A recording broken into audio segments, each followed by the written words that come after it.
In a quiet village where the earth was red and the evenings sang with crickets, there lived a young woman named Adesuwa.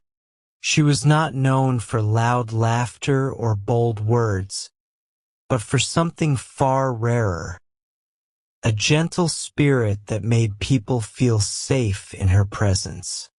From childhood, Adesuwa learned to rise before the sun, greet the day with gratitude, and work with patience in her hands. The elders often said she carried the calm of still water, the kind that runs deep without making noise. When others rushed, she waited. When others spoke harshly, she listened. And when life pressed its weight upon her shoulders, she endured quietly. Adesuwa believed that every season had meaning, even the painful ones. She believed that kindness, though often unnoticed, never truly disappeared. Her mother taught her that strength did not always shout. Sometimes it bowed its head and kept going. As she grew, suitors came, drawn not by beauty alone but by the peace that followed her wherever she went. Eventually, she married into a respected household, believing her patience would be enough to build a good home.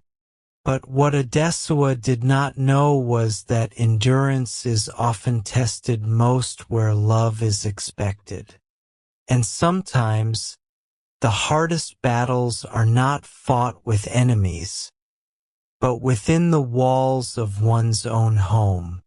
The village slept peacefully that night, unaware that a journey of suffering, growth, and justice had quietly begun. Adesuwa's marriage was celebrated across the village with songs, dancing, and the rhythmic beat of drums that echoed into the night. She was married into the household of a respected family, one known for its long lineage and strong name among the elders.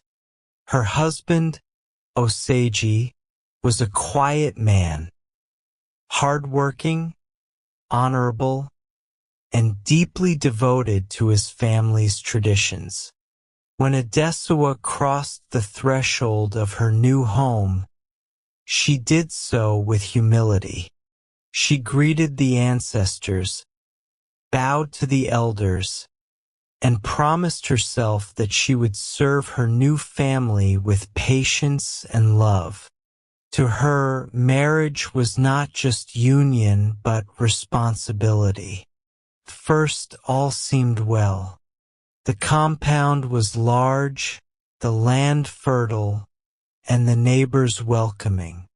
But at the center of the household stood Oseji's mother, a woman whose eyes carried both authority and unspoken bitterness. She was respected, feared, and rarely questioned. Her words ruled the home, and her silence carried even more weight. Adesuwa tried to please her in every way. She woke before dawn, cleaned the compound, cooked with care, and spoke only when spoken to. Yet no matter how much she gave, it never seemed enough. A meal was too cold, a greeting too slow, a step taken the wrong way. Still, Adesuwa endured. She believed respect could soften even the hardest heart. She believed patience would win understanding. When her husband noticed the tension, she brushed it aside with a gentle smile, unwilling to place him between love for his wife and loyalty to his mother. But the house had begun to change. What once felt like a home slowly became a place where Adesuwa walked carefully, measuring her words and her breath. And though she said nothing, the walls listened, the ancestors watched, and the seeds of cruelty, once planted, had begun to grow. It did not begin with shouting or open anger. The cruelty entered quietly, like a slow shadow stretching across the ground at sunset. At first it was small things, things easy to dismiss, easy to forgive. Adesuwa would prepare the morning meal with care, only for her mother-in-law to push the bowl aside without tasting it. When guests came, Adesuwa was sent away to the back of the compound, her presence suddenly unwanted. If she spoke, she was accused of disrespect. If she kept silent, she was called proud. The older woman's words were sharp but measured, spoken just softly enough to avoid attention. She corrected Adesuwa in front of servants, questioned her upbringing, and compared her unfavorably to women long gone. Each remark landed gently, yet deeply, like a thorn pressed into the skin again and again. Adesuwa bore it all quietly. She reminded herself that storms do not last forever. She told herself that respect must be proven, not demanded. In the evenings, she washed her hands and feet and whispered prayers into the dark, asking only for strength, not revenge. Oseji noticed the change in his mother's tone, but tradition taught him silence. In his world, a mother's authority was sacred, and so he stood between two loves, unsure where to place his voice. As days turned into weeks, the cruelty grew bolder. Tasks became heavier. Rest became rare. Nothing Adesuwa did was ever right, and nothing she endured was ever acknowledged. The house that once welcomed her now felt like a place of constant testing. Yet even in that place, Adesuwa's spirit did not break. She carried her pain with dignity, unaware that endurance itself was becoming her greatest strength, and that the eyes of justice were already watching, waiting for their time. As the days passed, Adesuwa learned a new language, the language of silence. She learned how to swallow words before they reached her lips and how to hide tears behind steady eyes. Each morning, she rose before the first cock crowed, not because she was told to, but because waking early had become her only moment of peace. In the quiet hours before the compound stirred, Adesuwa would sit alone beneath the old tree at the edge of the yard. There, with the cool earth beneath her feet and the sky slowly turning gold, she whispered her prayers. She did not ask for her suffering to end. She asked only for strength to endure it without losing herself. Her patience was often mistaken for weakness. Her silence was seen as submission. But within her heart, something strong was taking root. Adesuwa understood that reacting in anger would only deepen her wounds. So she chose restraint. She chose dignity. She chose to believe that time reveals all things. The mother-in-law watched her closely, unsettled by Adesuwa's calm. No matter the burden placed upon her, the young woman did not complain. No matter the insult, she did not retaliate. This quiet resistance frustrated the older woman more than open defiance ever could. At night, Adesuwa lay beside her husband, listening to his breathing, carrying her pain alone so his rest would not be disturbed. Love, she believed, sometimes meant suffering quietly. Yet even as her heart grew heavy, her spirit refused to bow. Unseen by the household, unseen by the village, Adesuwa was being shaped. Every tear watered her resilience. Every prayer strengthened her resolve. And though no one spoke of it yet, the balance of the house was slowly shifting, because silence, when rooted in truth, carries power of its own. The marketplace was the heart of the village, a place of voices, laughter, and shared stories. It was where news traveled faster than the wind and where reputations were quietly built or destroyed. On that day, Adesuwa followed her mother-in-law as usual, carrying baskets and keeping her eyes lowered, unaware that the cruelty she endured at home was about to find an audience. As traders called out their prices and children ran between stalls, the older woman's voice suddenly cut through the noise. She accused Adesuwa of carelessness, of laziness, of bringing shame to her household. The words were loud enough to turn heads, sharp enough to sting. People paused. Conversations hushed. Eyes settled on Adesuwa. Adesuwa stood still, her hands trembling around the basket. She wanted to explain, to defend herself, but tradition held her tongue. To speak back would only deepen the disgrace. So she remained silent as her dignity was questioned in public. Some women whispered among themselves. Others looked away, pretending not to see. A few shook their heads, unsure of what to believe.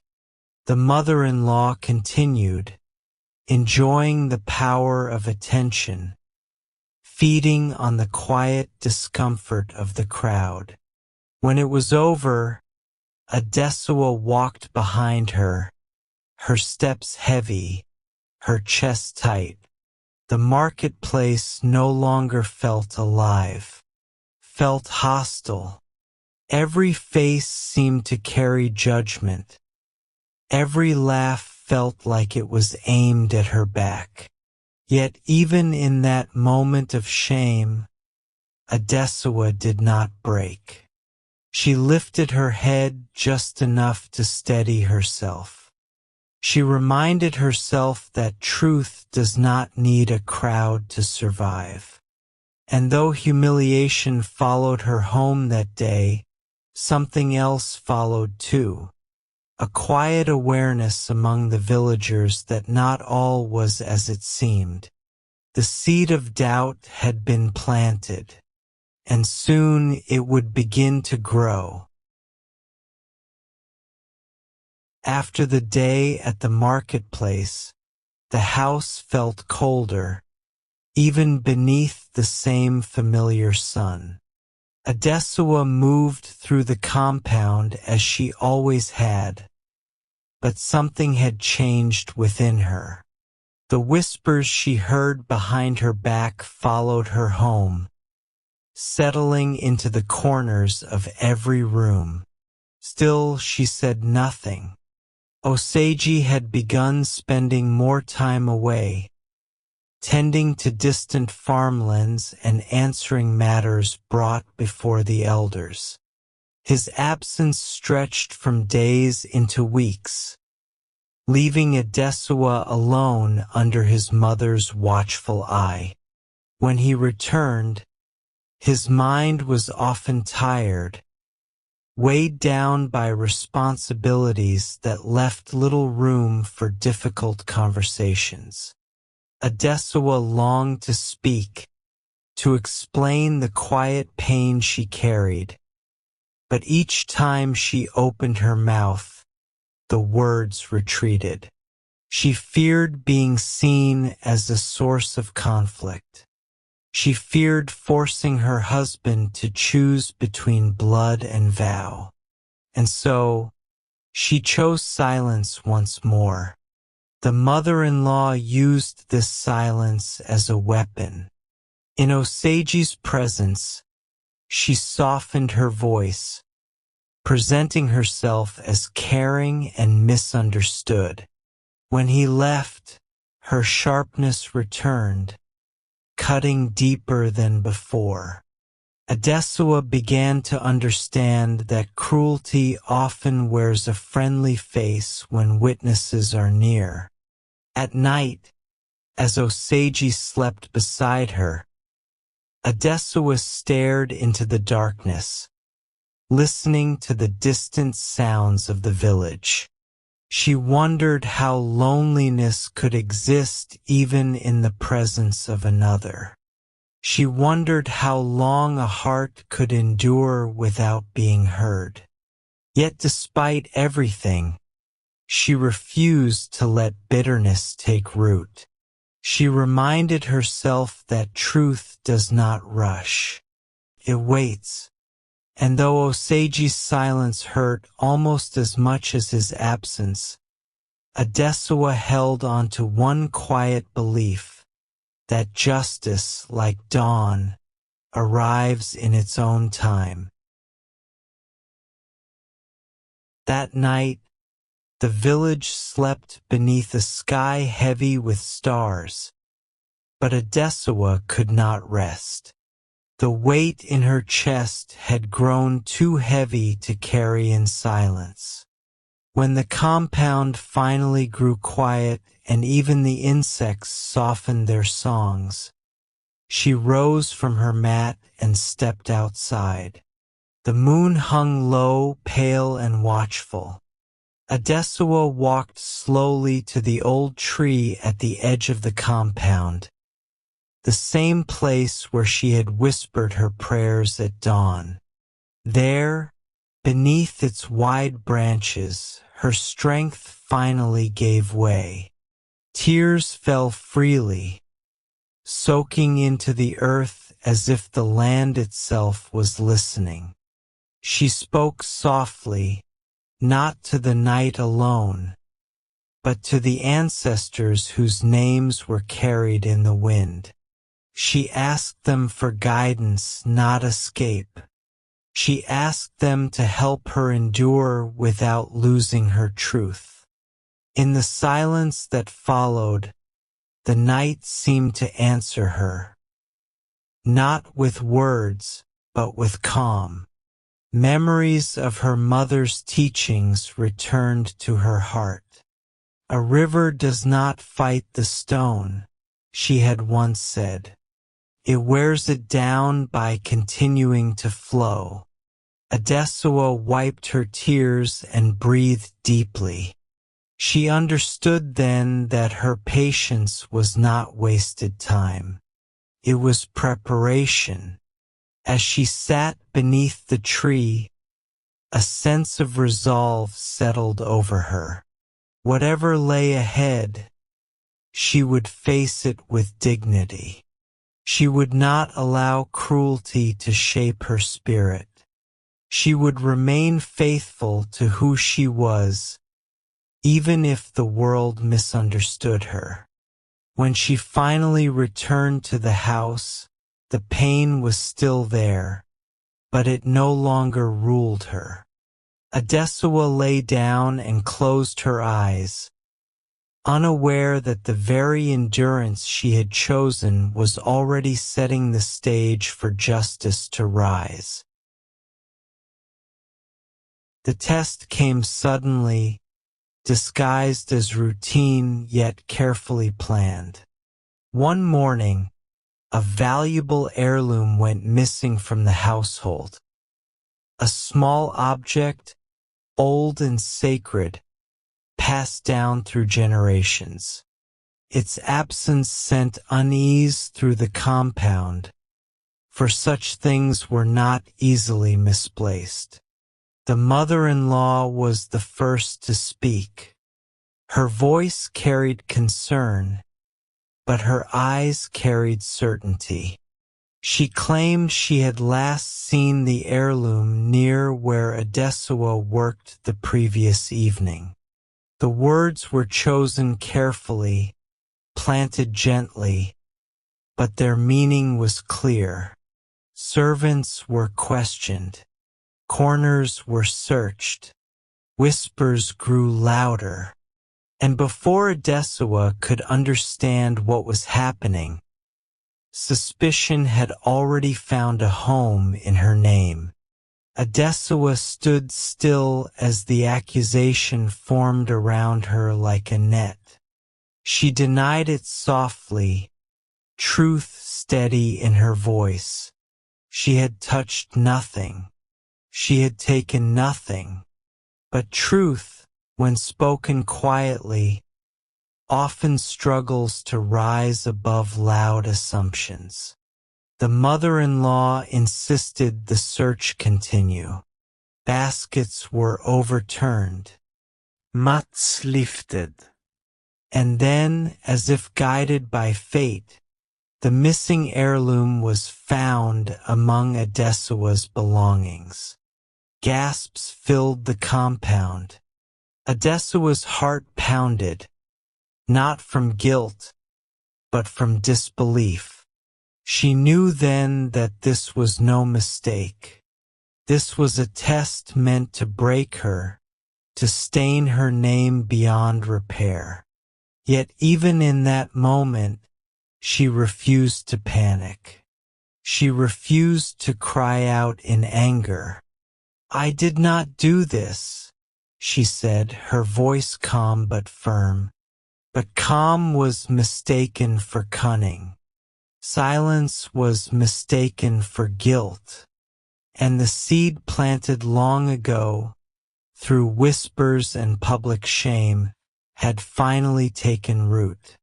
By nightfall, word had reached the village elders. A judgment would be called.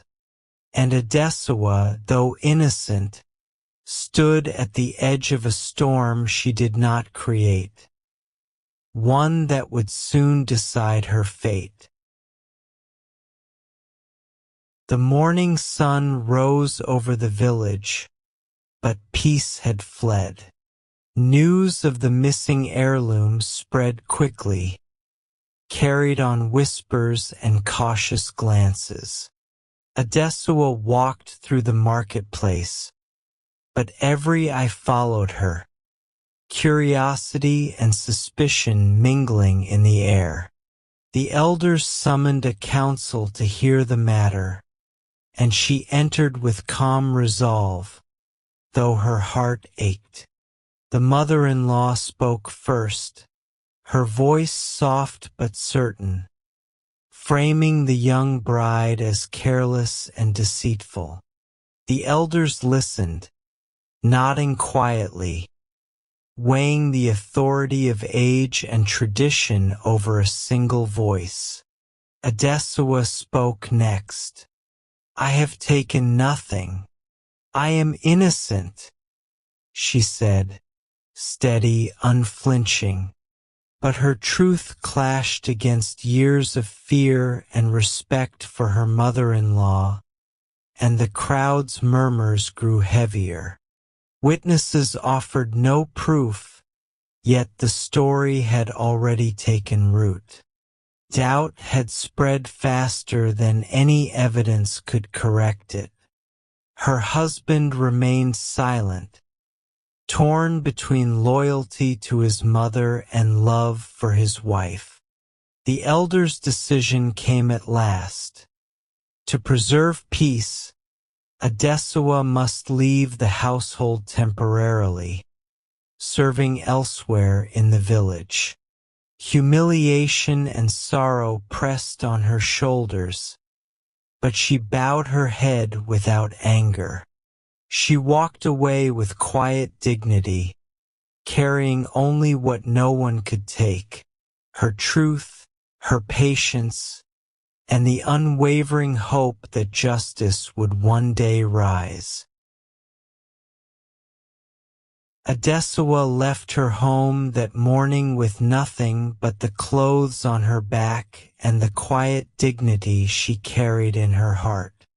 The villagers watched her go, some with pity, some with curiosity, and some whispering judgments that cut deeper than any harsh word could.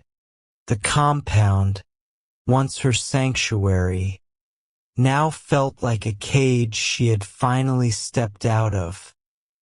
Yet the air was thick with the weight of shame placed upon her by falsehood.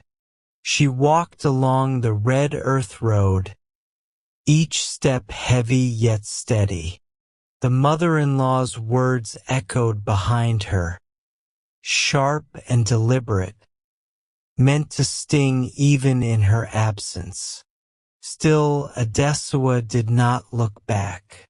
She had learned that strength often hides in forward motion. Every step away from injustice was a step toward the quiet growth that no one could see. For the first time, she faced life entirely on her own.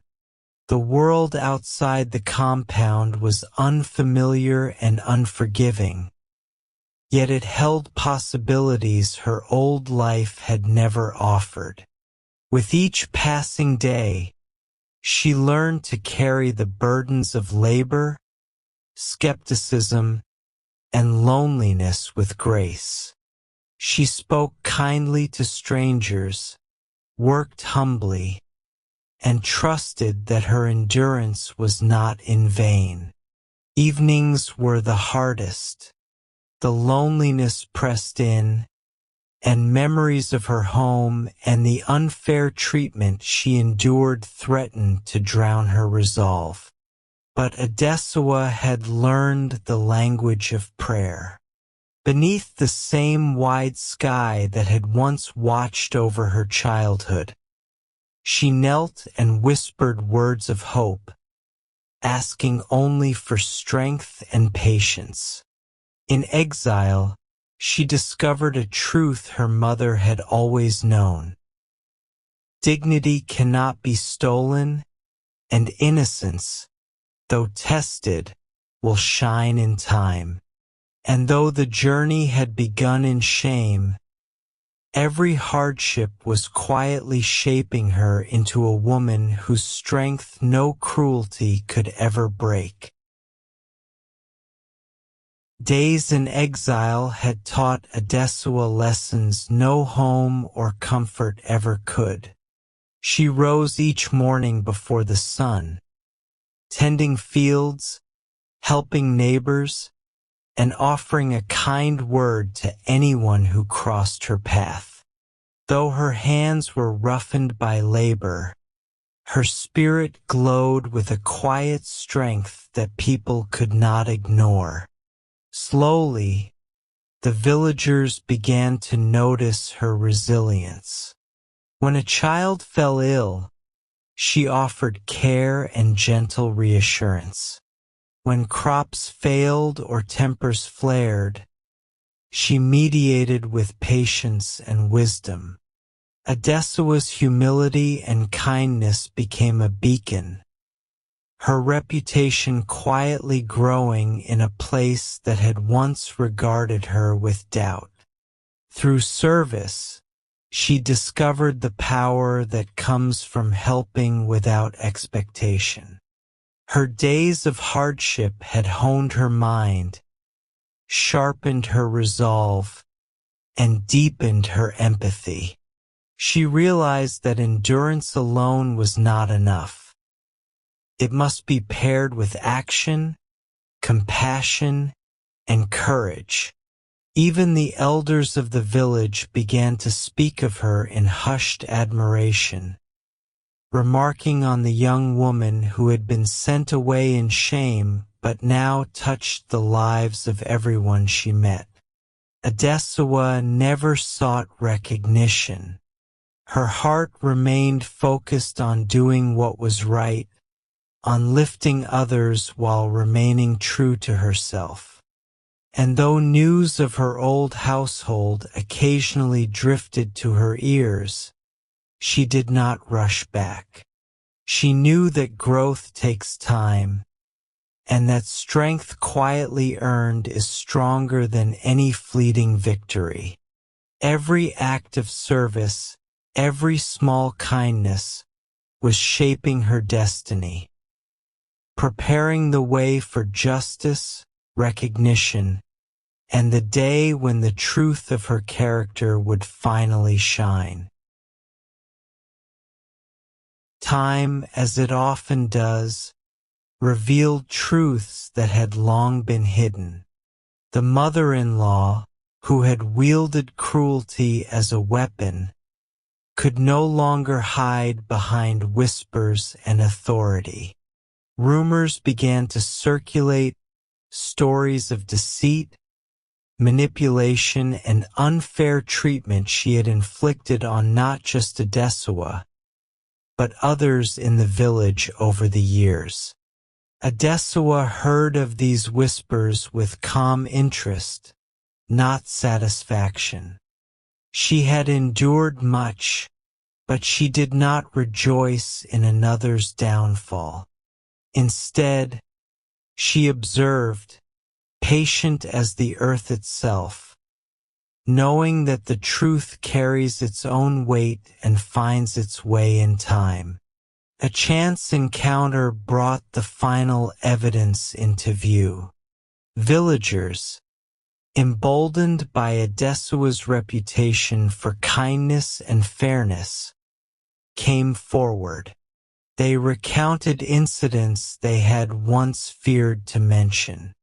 They spoke of favors denied, lies spread, and innocence accused. The words, spoken openly, pierced the veil of authority that had shielded the mother-in-law for decades.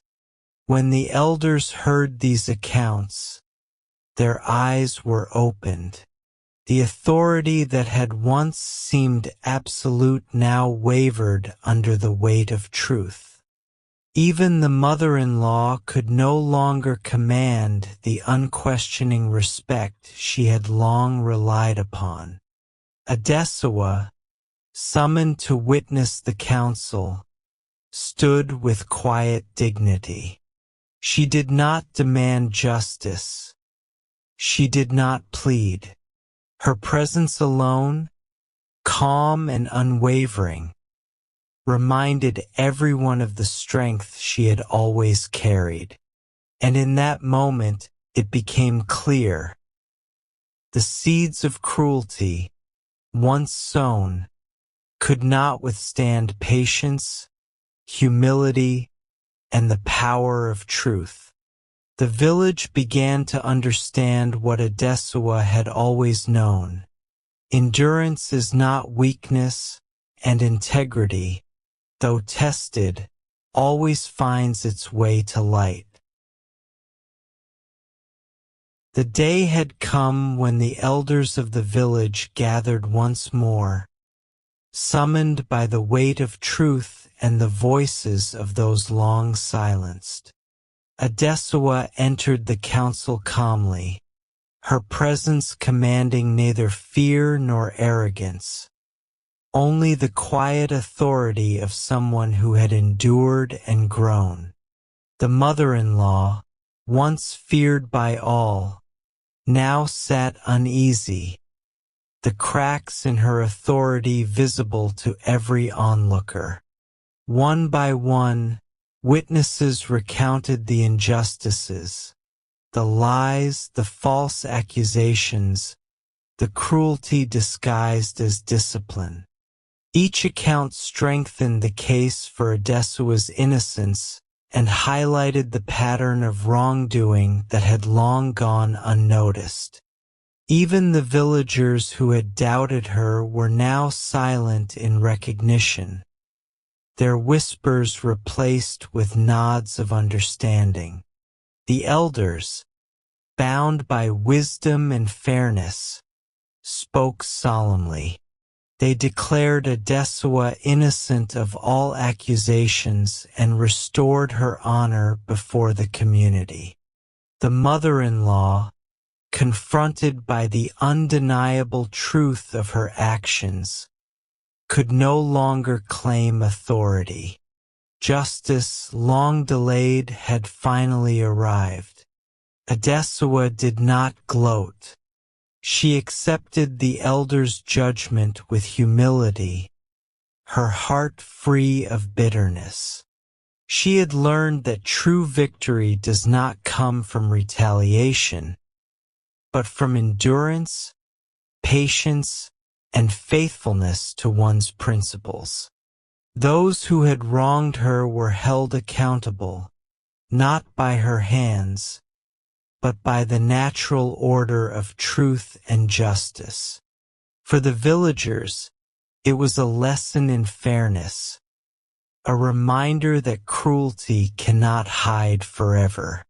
For Adesuwa, it was a confirmation of the strength she had carried silently all these years, the strength that had guided her through exile, hardship, and doubt. And as she left the council that day, her steps were light, her spirit unburdened, and her heart at peace. With justice served, a quiet peace settled over the village. The house that had once been filled with tension and fear now hummed with relief. Adesuwa returned, not with anger or pride, but with the same gentle spirit that had carried her through years of hardship. Her presence brought warmth, not only to her household but to the wider village, reminding all that patience and integrity endure longer than cruelty. The mother-in-law, humbled by the reckoning, retreated into reflection. Though her pride was bruised, the community hoped she might learn the power of compassion and humility. Adesuwa, however, focused not on retribution but on rebuilding. She nurtured relationships, tended the household with grace, and extended kindness to all, even those who had once doubted her. Over time, her story spread beyond the village. Parents shared it with their children, teaching lessons of resilience, patience, and moral strength. Adesuwa became more than a woman who endured. She became a symbol of hope and the living proof that injustice cannot prevail against truth and perseverance. Even in moments of quiet reflection, she remembered the long nights of prayer under the old tree, the tears shed in exile, and the hard labor that had honed her spirit. Those experiences were not scars. They were the foundation of her strength, shaping her into a woman whose influence would ripple through generations.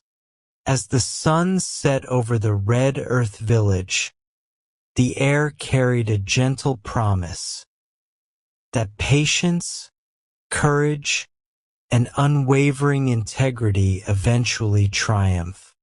And in the hearts of those who witnessed her journey, Adesuwa's legacy lived on, a testament that enduring suffering with dignity leads to justice, respect, and peace that lasts far beyond a lifetime. Adesuwa's new life began not with comfort, but with struggle. She found shelter in the small, worn home of a distant relative, humble and far from the safety of her former compound. The work was hard, fetching water from the river, tending to small crops, cleaning, and serving those who barely knew her. Each day stretched long, each task heavy.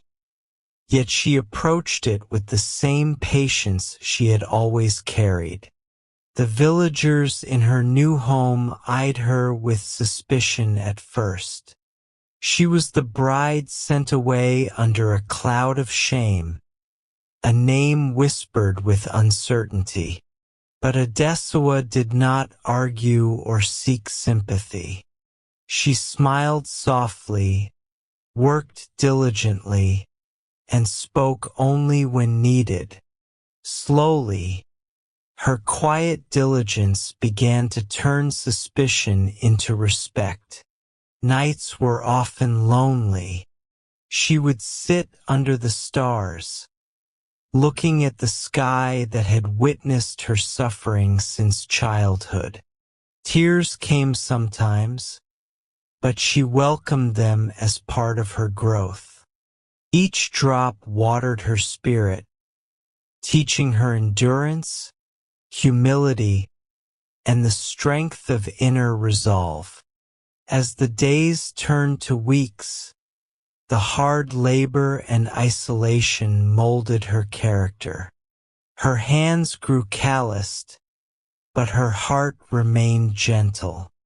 Her spirit, tested as if by fire, refused to be consumed.